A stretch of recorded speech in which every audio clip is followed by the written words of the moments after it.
ரவா லட்டு பண்ணுறதுக்கு 250 கிராம் வெள்ளை ரவை எடுத்திருக்கேன். சர்க்கரை 100 கிராம் எடுத்திருக்கேன். 100லேருந்து 150 கிராம் சர்க்கரைக்குள்ளே சேர்த்துக்கலாம். நான் 100 கிராம் சர்க்கரை எடுத்திருக்கேன். ஏலக்காய் தூள் ஒரு சிட்டிகை எடுத்திருக்கேன்.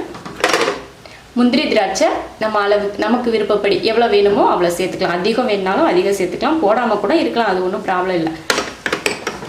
ரவை கூட தேங்காய் துருவல் ஒரு 3 ஸ்பூன் சேர்த்துக்கலாம். அப்போ சாப்பிட்றதுக்கு நல்லா சூப்பராக இருக்கும். அதனால் தேங்காய் துருவல் ரவை கூட சேர்த்துக்கலாம். நெய் தேவையான அளவுக்கு. 250 கிராம் ரவைக்கு 100 கிராம் சர்க்கரை எடுத்திருக்கேன். உங்களுக்கு தேவைப்பட்டால் 150 கிராம் சர்க்கரை கூட சேர்த்துக்கலாம். பால் கொஞ்சம் காய வச்சுருக்கேன் பக்கத்து அடுப்பில். ஊற்றி கலக்கிறதுக்கு மட்டும்தான், இதுக்கு எவ்வளோ அளவுலாம் தேவையில்லை. நெய் விட்டுக்கலாம். நெய் காஞ்சதும் முதல்ல முந்திரி பருப்பு சேர்த்துடலாம்.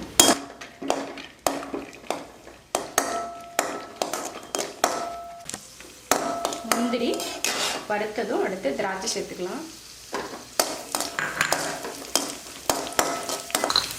எடுத்துடலாம். இப்போ முந்திரி திராட்சை எடுத்தாச்சு. அடுத்து தேங்காய் சேர்த்துக்கலாம்.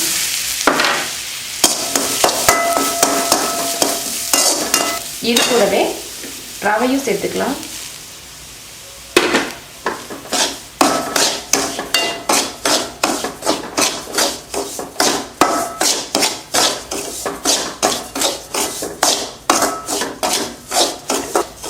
ரவை வறுக்கிறப்போ நல்ல மணம் வரும்.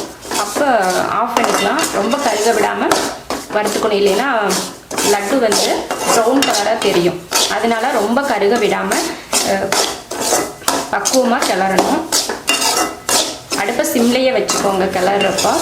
ஏன்னா அதிக தீ வச்சிட்டிங்கன்னா ஒரு சிலர் கரிஞ்சு போயிடும், ஒரு சிலருக்கு அந்த பக்குவம் தெரியாமல். அதனால சிம்மில் வச்சு வறுத்துக்கோங்க. நல்லா அந்த ரவையோட மனம் வந்து வரும். அப்போ நம்ம ஆஃப் பண்ணிக்கலாம். அவ்வளோதான், ரவையை வறுத்தாச்சு. நல்லா மனம் வருது பாருங்க. கலர் மாறலை, ஆனால் நல்லா வறுத்த மனம் வருது.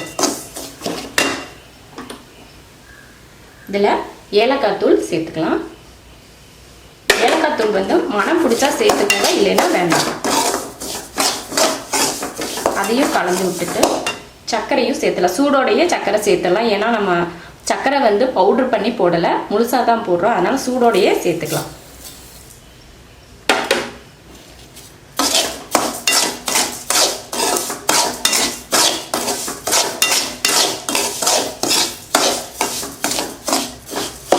அடுத்து வறுத்து வச்ச முந்திரி திராட்சையை சேர்த்துக்கலாம்.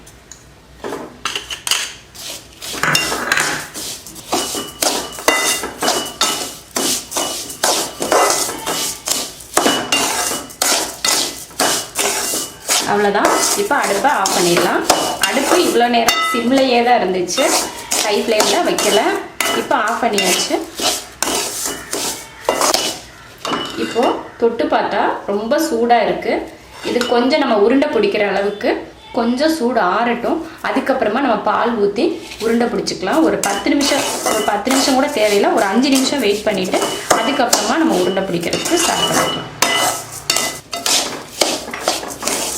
சூடு கொஞ்சம் ஆறிடுச்சு. அடுத்து நம்ம பால் சேர்த்துக்கலாம். இதில் பால் வந்து வெது வெதுப்பான சூடில் இருக்கணும். அப்போ தான் பிசைகிறதுக்கு உருண்டை பிடிக்கிறதுக்கு நல்லாயிருக்கும். ஆறாமல் கொஞ்சம் சூடோடையே ஊற்றிக்கலாம்.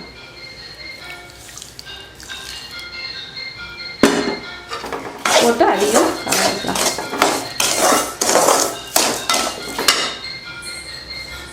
பால் ஊற்றி மிக்ஸ் பண்ணியாச்சு. இப்போ உருண்டை பிடிக்கலாம். இல்லை சூடோடையே பிடிச்சிடலாம், அப்போ தான் நல்லாயிருக்கும். இல்லைன்னா உதிரி உதிரியாக போயிடும். உருண்டை பிடிக்க வரலைன்னா மறுபடியும் கொஞ்சம் பால் ஊற்றி உருண்டை பிடிச்சிக்கலாம். உதிரி உதிரியாக ஆயிடுச்சுன்னா பால் கூட இன்னும் கொஞ்சம் சேர்த்துட்டு அதுக்கப்புறமா கிளறிட்டு உருண்டை பிடிச்சிக்கலாம். உருண்டை பிடிக்க வரல என்ன பண்ணுறதுன்னு யோசிக்காமல் அதில் பால் கொஞ்சம் கொஞ்சமாக விட்டு உருண்டை பிடிச்சிக்கோங்க.